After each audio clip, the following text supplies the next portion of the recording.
హైదరాబాద్ శివార్లో ఘోర రోడ్డు ప్రమాదం చోటు చేసుకుంది. మేడ్చల్ షామీర్పేట పిఎస్ పరిధిలో బస్సు కోసం వెయిట్ చేస్తున్న ఇద్దరు మహిళలను రెడీమిక్స్ లారీ ఢీకొట్టింది. ఈ ప్రమాదంలో అంతాయపల్లి గ్రామానికి చెందిన గాయత్రి, భవానీలు తీవ్రంగా గాయపడ్డారు. వెంటనే స్థానికులు పోలీసులతో కలిసి వారిని ఆసుపత్రికి తరలించారు. అయితే ఇద్దరి పరిస్థితి విషమంగా ఉన్నట్లు తెలుస్తోంది.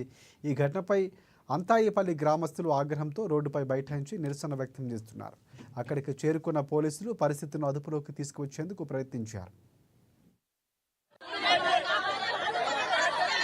మంచాల సాయమ్మ తీసుకుంటూ కలెక్టర్ ఆఫీస్ కట్టిండు. మా ఊరికి ఇంత మంచి పని చేస్తుండు. మాకు ఉండబోతే ఇండ్లు లేవు, అవతలి పోతే ఒంటలు పోయి జాగలేదు. విన్నవా? ఉన్న భూమి సర్కార్ అప్పుడు ఇందిరామ్మ ఇచ్చిన భూమి గుంజుకొని అది కట్టుకున్నాడు. మాకేం లేదు. ఈ ఊరు ఏమంటే ఏం లేదు. ఈ ఊరికి బస్సు లేదు, ఈ ఊరు స్కూల్ లేదు, లైట్లు లేవు. విన్నవా? మేము బతుకుతున్నాం. సర్పంచులు వచ్చినప్పుడే మా ఊరు అది వస్తుంది, లేకపోతే అస్సలు అది రాదు. మా ఊరు ఓట్లు వచ్చినప్పుడే అది వస్తుంది, లేకుంటే మేము బాలసంతులకి ఇక్కడనే బతుకుతాం. అధికారులను ఏం కోరుకుంటున్నావు? ఎక్కడెక్కడ పోయి పని చేసుకొని నువ్వు ఏం కోరుకుంటున్నావు?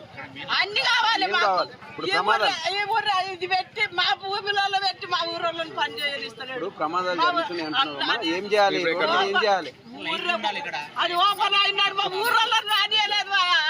మంచాల సాయమ్మ తీసుకుంటూ కలెక్టర్ ఆఫీస్ కట్టిండు. మా ఊరికి ఇంత మంచి పని చేస్తుండు. మాకు ఉండబోతే ఇండ్లు లేవు, అవతలి పోతే ఒంటలు పోయి జాగలేదు. విన్నవా?